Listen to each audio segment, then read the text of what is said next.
Now, please join me in welcoming your independent candidate for the colour, Dr. Sophie Scamps.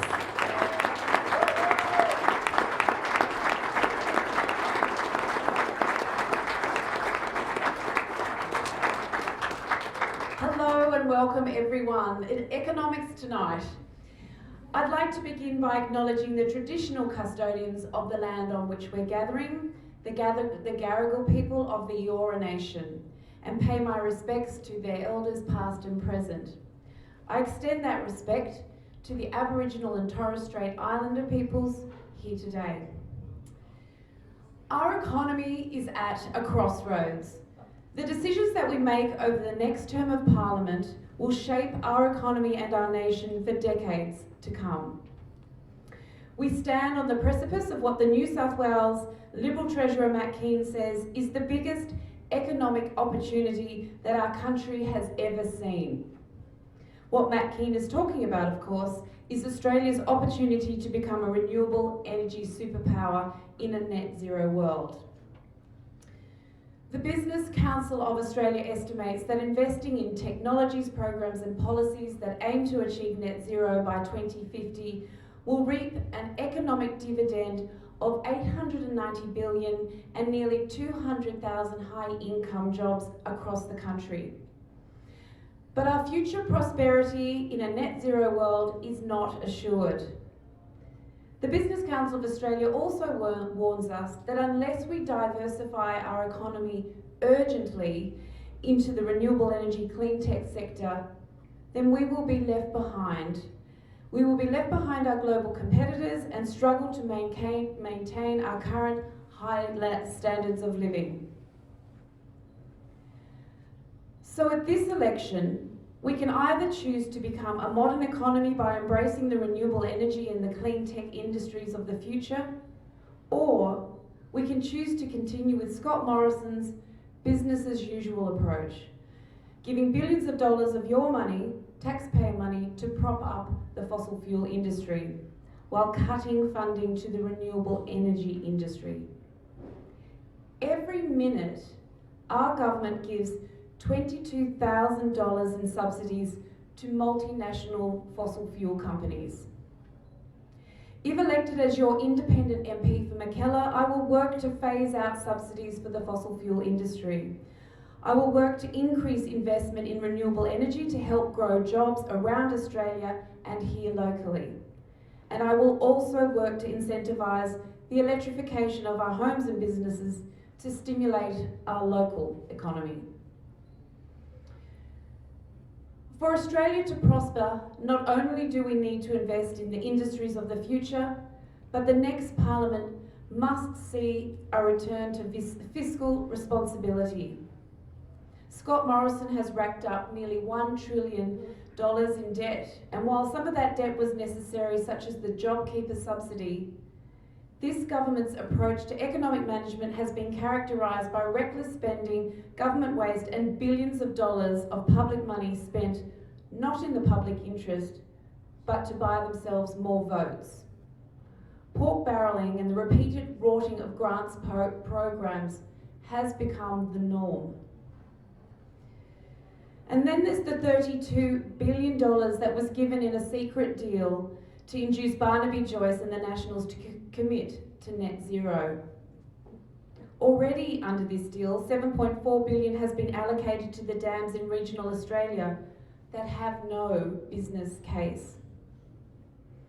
You deserve better than a government that sees your hard-earned tax money as its own cash to splash about as it wants. I will also fight for the reinstatement of adequate funding for our National Audit Office, which is tasked with holding a government accountable for the way it spends our public money. On the way here tonight, I noticed that petrol prices are starting to creep up again around the $2 mark.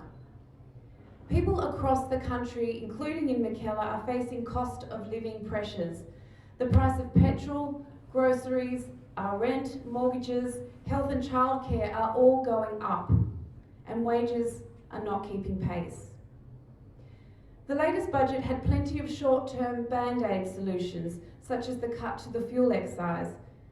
But in a couple of months, those short-term sugar hits will end and we'll be facing the same pressures again. The facts are clear. The reason petrol prices are so high is that we are dependent on foreign oil. Part of the reason our groceries are going up also is due to higher transport costs because of the petrol prices. Electricity prices have also risen 141% over the last 12 months due to coal going through the roof. The best way to deal with the cost of living pressures is to invest now in cheaper and more reliable renewable energy and electric vehicles. If we wean Australia off our dependence on fossil fuels and foreign oils, we will no longer be able to be held hostage to international events out of our control. Women over the age of 50 are the most likely group to be homeless in Australia. I support economic policies that will create jobs, boost GDP and build a more gender equal society. I'm just wondering if I should change microphones.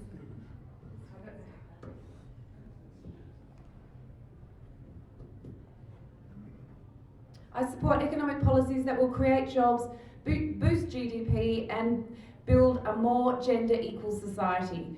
Recent data shows that the cost of childcare has skyrocketed. In some instances, childcare can cost up to $180 a day. This is just not affordable for so many people. This is the reason why so many families choose to keep one parent, normally a woman, out of the workforce, as they simply cannot afford these costs. Tonight we have Georgie Dent here, who you heard about, the Executive Director of the Parenthood. She's on the panel here this evening to explain why access to affordable childcare is not only compelling from a gender equity perspective, but also from an economic one. Additionally, we have seen nurses, midwives, aged care workers, teachers, all striking and many choosing to leave their chosen profession. They're leaving in droves because of the poor working conditions they are exposed to every day. As the CEO of Wesfarmers said today, from a Wesfarmers point of view, I see real wage growth as a very good thing. Real wage growth is a good thing for the economy, and if it's good for the economy, then it's generally good for Wesfarmers. So I support a pay rise for the workers in the care economy, again, predominantly women, who are amongst the lowest paid in our country and struggling to make ends meet. Finally, I will fight for local small businesses, if elected as your independent MP for Mackellar. It's true to say that small and medium business are the backbone of the Mackellar electorate. I have met many small business owners in Mackellar who say they have been doing it tough, of course, over the last 2 years. And as your local MP, it would be my job to help them get back on their feet and thrive. I support the current instant asset tax write-off, as it helps small businesses to invest back in their business. I also support the government's program of small business tax cuts. However, I think we can do a whole lot more for small business. Many tell me that they are struggling to find staff. So in the short term, we need to fast-track skilled migration to help businesses hire the staff that they need. We also need to give people with children access to affordable childcare.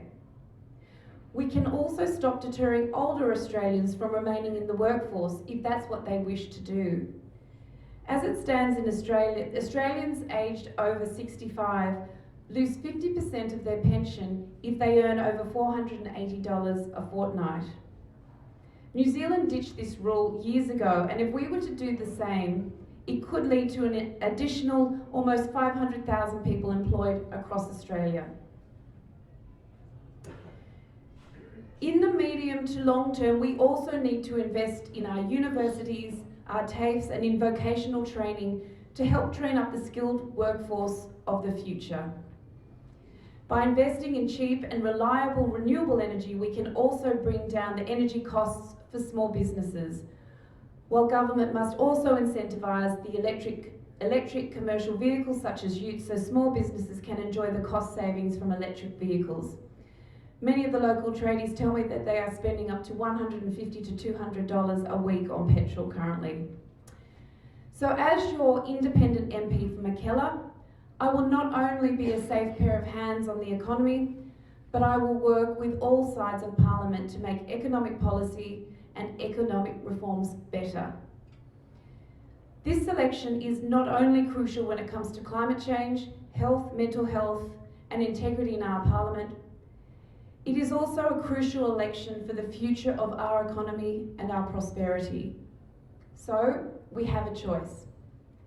We either continue down the path of fossil fuel subsidies, of rotting, pork barrelling and waste, of ingrained inequality and of rising cost of living pressures and business costs, or we can vote for a future of economic prosperity driven by a net zero economy where everyone in our community is valued and can make their dreams come true. Now let's progress to the panel discussion. Thank you. Thank you, everyone.